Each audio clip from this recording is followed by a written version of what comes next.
My name is Jess, and today I'm going to demonstrate how I use the pen tool, gradients and textures to create an illustration from a reference photograph in Adobe Illustrator.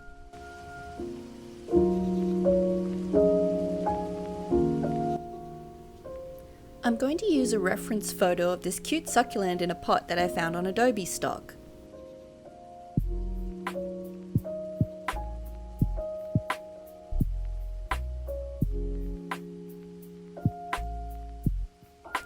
After placing the image on the canvas and adjusting the size and placement, I reduce the opacity a little and lock and name the layer.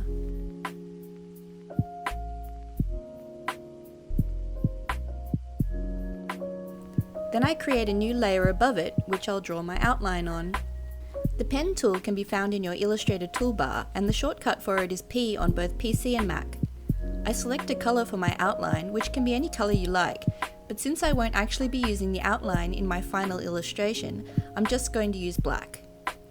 Make sure your opacity is at 100% and that you have no colour in the fill square at this point. To create an illustration with the pen tool, I make layered shapes. The pen tool can be a little tricky to get the hang of at first, but if you use it a lot, it will quickly become intuitive. First, left click where you want your first anchor point to go, then click and hold where you want your second anchor point. If you hold your left mouse button on your second anchor point and drag, you can adjust the curve of your line so that it isn't dead straight between the 2 points. You'll see 2 guidelines expand out from your anchor point as you drag. These are called handles, and the leading one points in the direction of your next curve. When you reach a point where you need to make a sharp turn, like I do at the end of this leaf, you can get rid of your leading handle by pressing Escape. Then continue placing your anchor points and dragging to create your curves.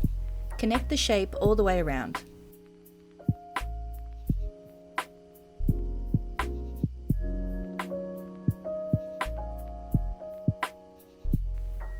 With this reference photo, it's easy to figure out which parts to separate out into shapes, but some can be more difficult. As a general rule, trace around parts of the photo that are mostly the same colour.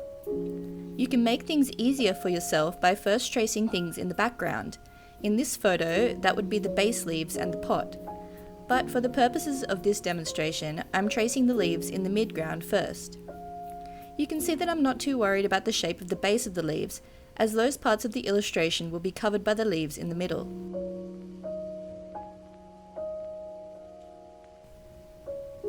As I mentioned earlier, you can adjust your curves using the handles of your anchor points. To do this, switch to your Direct Selection tool, for which the shortcut is A on both PC and Mac. Click on the anchor point you want to adjust, then click and drag the handles to adjust the curve. This can take some fiddling to get it just right.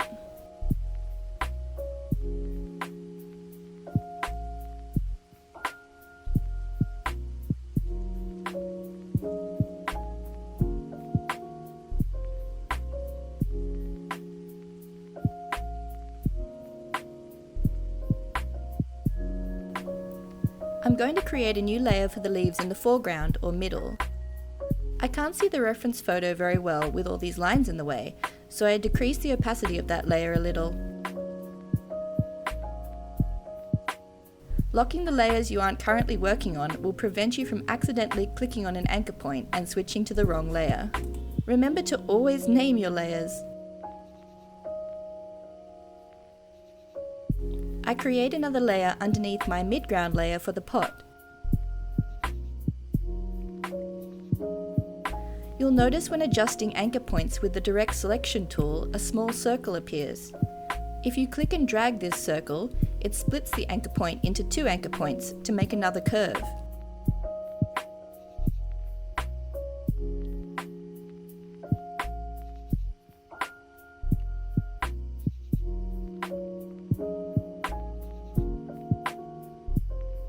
If you end up with an extra anchor point that you don't need, right-click on the pen tool icon and select the Delete Anchor Point tool.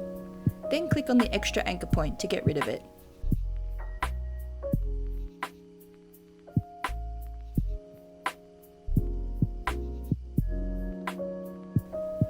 I've actually just traced around the entire edge of the pot instead of the different colours within it.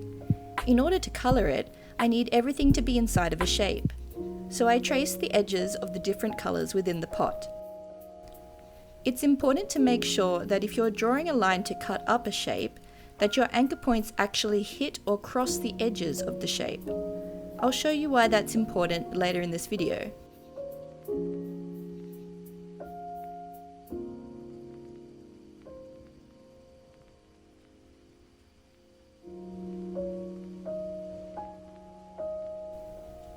So here is my basic outline done, which I referred to as a wireframe because that's what it looks like. You can make a pretty nice simple illustration just using basic outlines like this, but I want to make a more detailed illustration, so I'm going to go in and trace the highlights and shadows of the reference photo as well. I'm doing this again on a new layer placed above the other layers.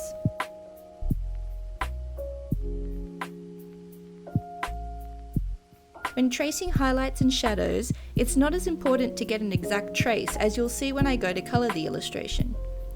You can use some creative license here, it's your illustration after all.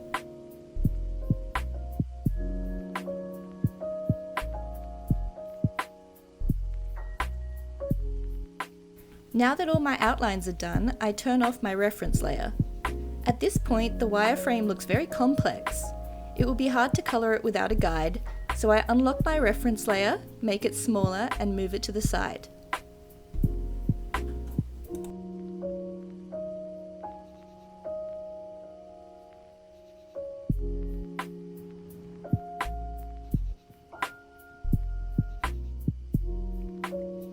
I'm going to start by creating a gradient swatch to fill the leaves with colour. First, open your gradient panel if it's not already open. If you want to use colour similar to the original reference photo, you can use the eyedropper tool found in your Illustrator toolbar. Using the eyedropper, click on a part of your reference photo with the colour you want for the lightest part of your gradient. In this case, I'm picking the lighter green of the leaves. Open your swatches panel, click the lines in the corner of the panel, and select New Swatch to save this colour.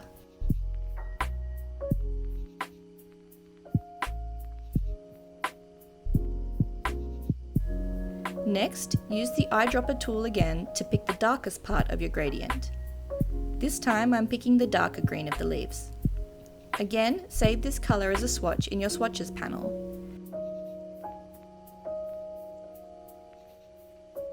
Now you have both colours in your swatches panel, select the lighter colour. Back in the gradient panel, drag your colour from the fill square down onto the leftmost end of the gradient slider. Then select your darker colour from the swatches panel, and in the gradient panel, drag this colour from the fill square down onto the rightmost end of the gradient slider. Now you have your custom gradient swatch ready to go. In the swatches panel, save this as a new swatch as well.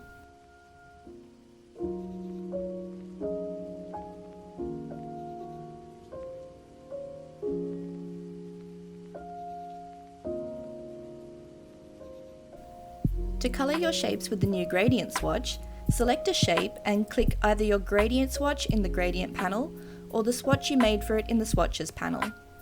You can change the angle of the gradient in the gradient panel. This leaf in my reference photo is lighter at the top and darker towards the bottom, so I adjust the angle of the gradient accordingly. By dragging the small diamond above the gradient slider, you can adjust the balance between the light and dark shades. When you've got your gradient colour how you want it, go ahead and turn off the black outline.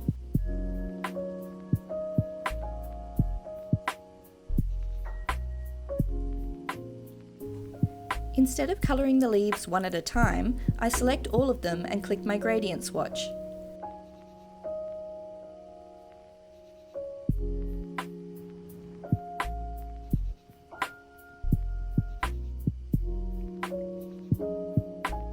Because these leaf shapes are on a layer separate from the top leaves, pot and highlights, I can also drag a square around them to select them all and turn off their outlines all at once. You'll notice that the leaves are layered in the order I created the shapes, which isn't what we want and why I mentioned earlier that you can make it easier on yourself by creating the shapes that should be on the bottom first. However, if you click the small arrow on your layer, you can see each shape on its own sublayer. Here you'll notice that I've actually missed colouring one leaf. To find that particular shape, I lock the other sublayers and drag a square around the area to select it.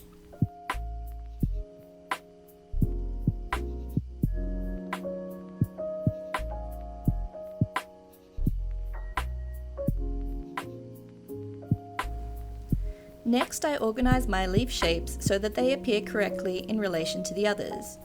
You can do this by dragging the sublayers up or down in the layer panel, or to quickly move a shape to the top or bottom of the layer, you can right-click, mouse to arrange, and select Bring to Front or Send to Back.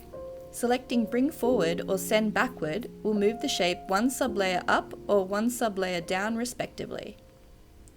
Arranging your shapes can be time-consuming and can require a little trial and error. Using my reference photo makes this a little bit easier. Again, I do recommend creating the shapes on your layer from the bottom up so that you don't have to do too much rearranging.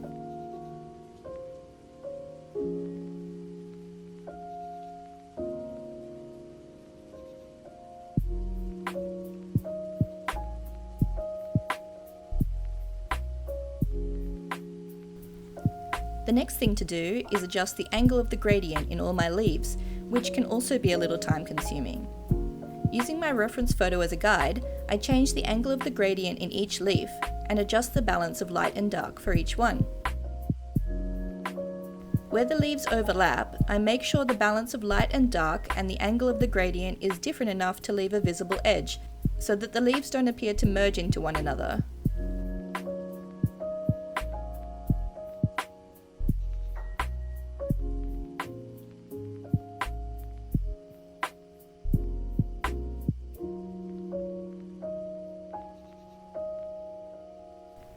Some of the leaves at the top appear lighter than the ones at the bottom, so my gradient swatch doesn't look quite right. You can adjust the lightness of the colours in your gradient slider by double-clicking on the colour. For this leaf, I've adjusted the leftmost colour a little bit lighter. For this leaf on the other side, I want a similar colour, so I select it and use the eyedropper tool on the first leaf to copy it.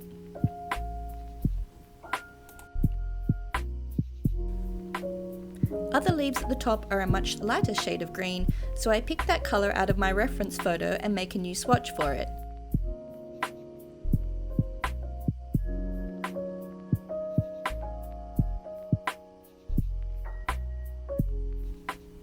I use this lighter green to create another gradient swatch.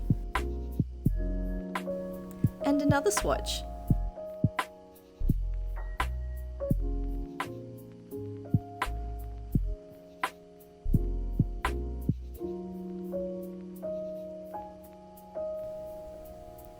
And another swatch.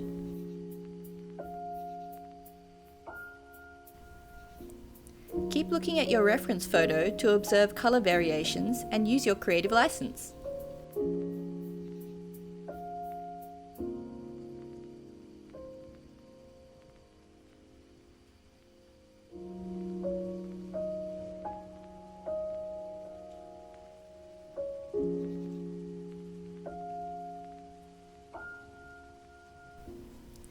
After arranging all of my leaf shapes on both my bottom leaves layer and top leaves layer and filling them with gradients, it's time to add the highlights.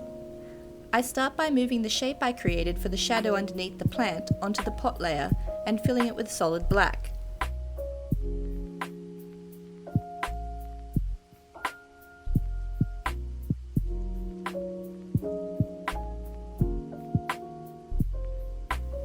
The other highlights can stay on their own layer for now, as they mostly appear on top of the leaves. To create the highlights, I select the shape I drew around it, fill it with solid white, and remove the outline.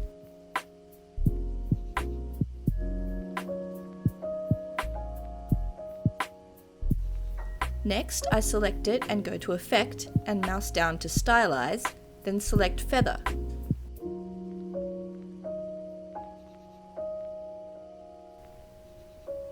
I toggle Preview on so I can see the result of the feather effect. I adjust the point size of the effect, hit OK, and then finally reduce the opacity.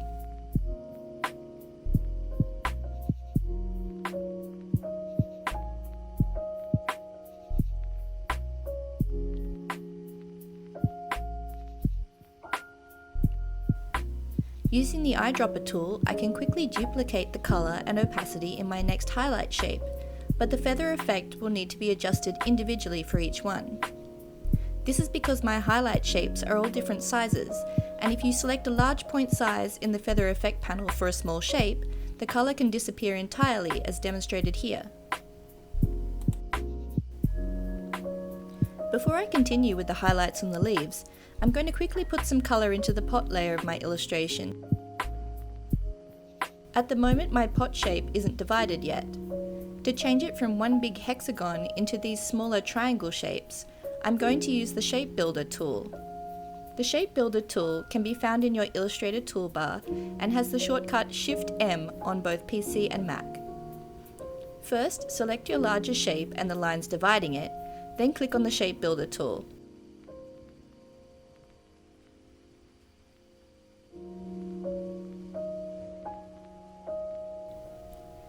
Now when you mouse over, this dot texture will appear to show where you can define a new shape. Clicking this will divide the section off into its own shape. You can see that most of my sections can be divided, except for this one, and that's because the line I've drawn doesn't quite cut through the edge of the larger shape. This is easily fixed by zooming in and extending the line across.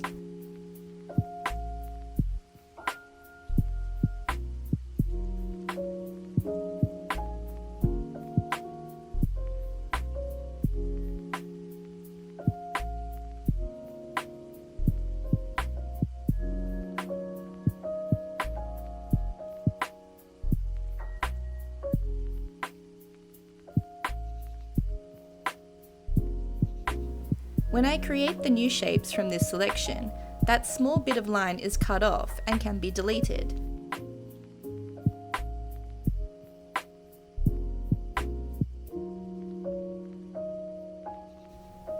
Check the other places where you've created shapes for little bits of line to be deleted.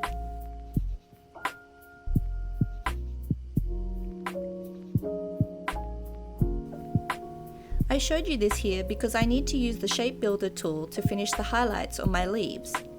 If you look closely at my reference image and what I've traced, you will notice that I've actually created a shape around the darker part of this leaf and not the lighter part. I'm going to use the Shape Builder tool to create a shape around the highlight instead.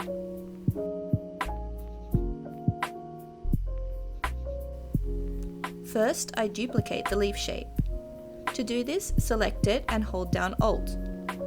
You'll see your cursor turn into two little arrows. Click and drag the shape to create a duplicate. Now I'll place the duplicate shape back on top of the original one. I select both the duplicate shape and the highlight shape and use the Shape Builder tool to make a new shape from the outer part of the leaf. When I do this, I create an extra couple of shapes from the inner part, which can be deleted. Now I can colour my new outer shape like the other highlights.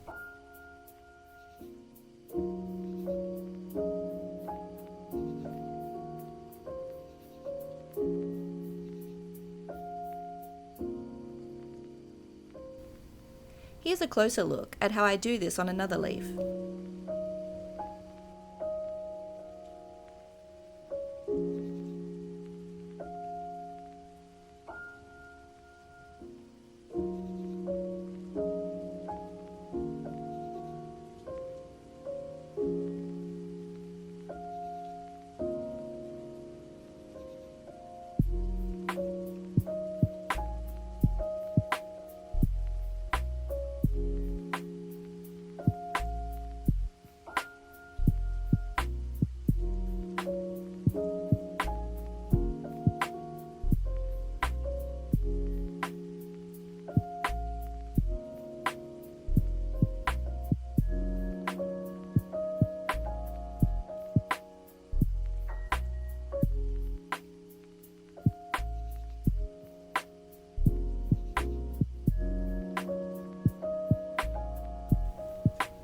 Now that all of the highlights are done, I'm going to soften the shadow under the plant, also with the feather effect.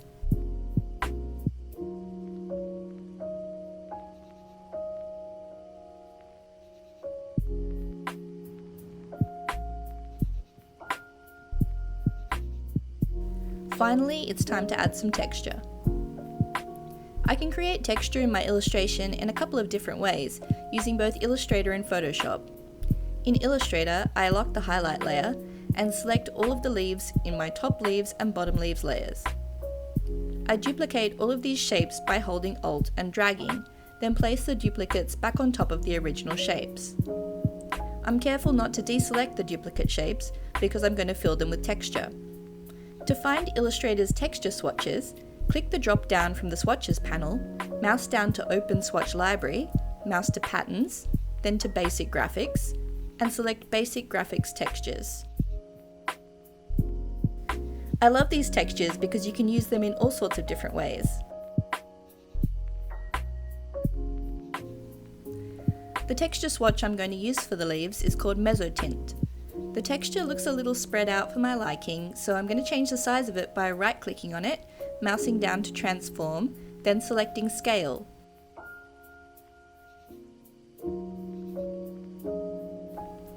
By unchecking Scale, Strokes and Effects and Transform Objects, I can make sure that I'm only adjusting the size of the pattern, not the leaf shapes.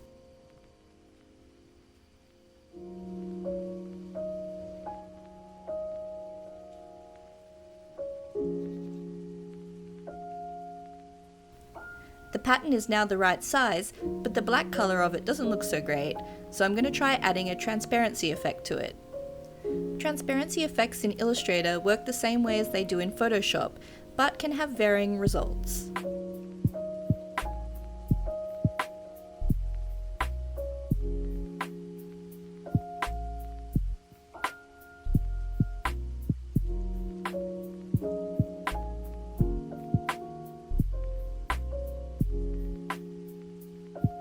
When applied to an unedited pattern swatch in Illustrator, you might find an effect that looks okay, as with this overlay effect, but you'll find that this is very difficult to export. You can see that when I try to open the AI file in Photoshop, the transparency effect that I've applied to the pattern doesn't appear. The same thing happens when saving the file as a PDF. Even saving it as an EPS file doesn't cause it to render correctly outside of Illustrator. You can see that when I open the EPS file in Photoshop, it renders with weird artifacts. There is a way that I use to get around this, by creating a coloured pattern which mimics a transparency effect, which I'll demonstrate. First, make a new layer and drag the pattern swatch you want from the Swatches panel onto your artboard.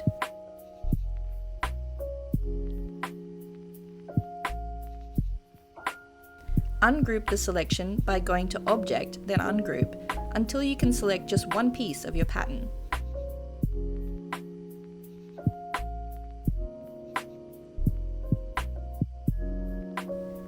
Then open the Appearance panel, found under Window, to see if the pattern uses a fill colour or a stroke colour. It will only be one or the other. In this case, the Mezzotint pattern uses a fill colour. Close the Appearance panel and select all of the objects in the pattern swatch again. Now click the drop-down arrow on your pattern layer and lock the sub-layer at the very bottom. You can now change the colour of your pattern as you like, by changing its fill or stroke colour according to what you found earlier in the Appearance panel. I'm going to change the fill colour of the Mezzotint pattern to one of the green colour swatches that I created earlier. Now, unlock the bottom sublayer, select the whole swatch again, and drag it back into your Swatches panel to create a new swatch for it.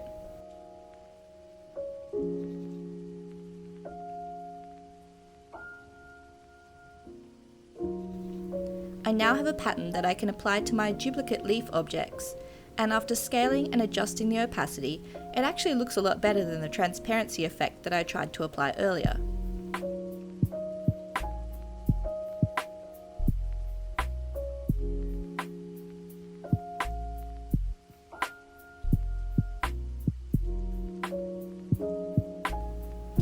I'm going to go ahead and do the same thing with another pattern swatch to apply to the pot shapes.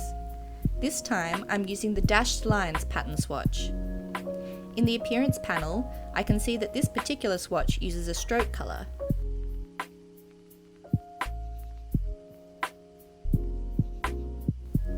Using the same process as with the last pattern, I changed the stroke colour of this swatch to a mid-grey and add it back to the swatches panel.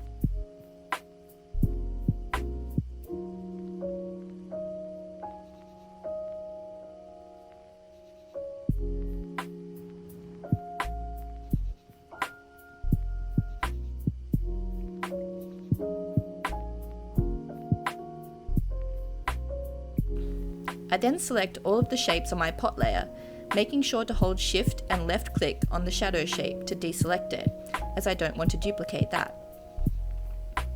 Then I hold Alt and click and drag to duplicate all of the pot shapes, put them back into place, and apply my new dashed lines pattern swatch to them. The pattern doesn't look quite right because all of the lines are running in the same direction, which flattens the appearance of the pot. To fix this, I'm going to change the direction of the pattern on each of my pot shapes. I right-click on an individual shape, mouse to transform, then select Rotate. Making sure to uncheck Transform Objects so I don't rotate the shape along with the pattern, I change the direction of the pattern by dragging the angle around the circle until it looks right. In this case, this is a fairly easy process because the line should run in the same direction as the longest edge, which you can see somewhat in the reference photo. You can immediately see that this makes the pot look much more three-dimensional.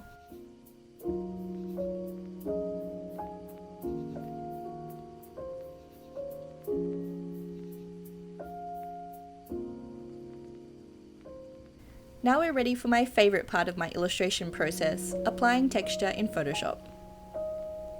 Making sure that I switch off my reference layer, I save my finished illustration as an AI file, then open it in Photoshop.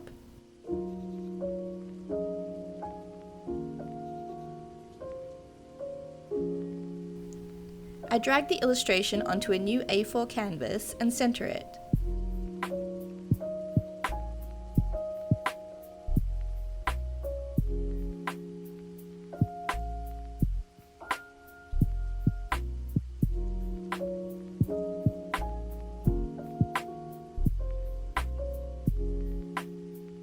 Then I open a texture image.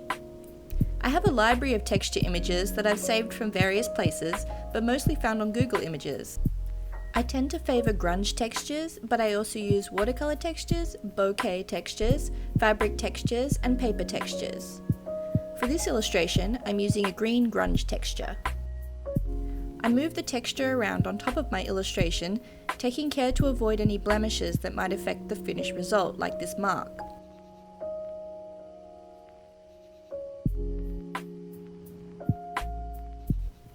Once I've got it generally in the place I want it, I apply a transparency effect, which I found have much better results in Photoshop than they do in Illustrator. The transparency effects can be found in the drop-down at the top of your Layers panel. Each one has a different kind of effect, but my favourites are usually Colour Burn, Overlay, and occasionally Divide.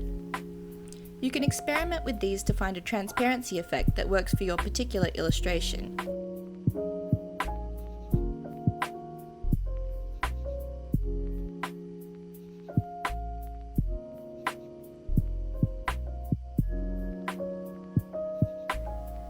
This time I'm using the Colour Burn effect. It's a little strong, so I adjust the opacity of the layer to soften it a bit.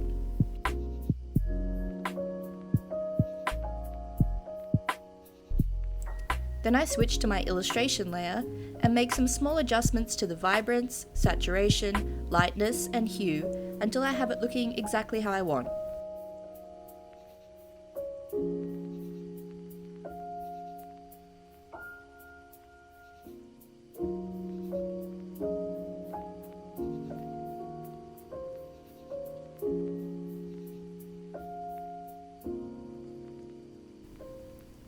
The final step in this process is to get rid of the texture that is outside the bounds of the illustration. With the illustration layer selected, I select the Magic Wand tool and click on the white space around the illustration to select it. Then I switch to my texture layer and select Cut from the Edit menu. You can see now that when I turn off my background layer, I have a crisp, finished piece of art with a transparent background. Finally, I crop it down and save it as a PNG to preserve the transparent background.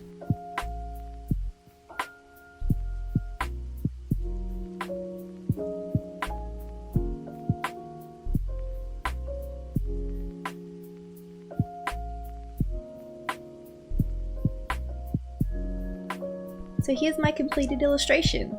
I know this has been a really long and involved video, but I really wanted to show how I work in my own particular distinctive style. I hope the different topics I've covered have been helpful, and if you have any questions about any of the topics I've covered in this video, please feel free to leave me a comment below. Thanks for watching, and please subscribe to my channel if you'd like to see more tutorial videos like this.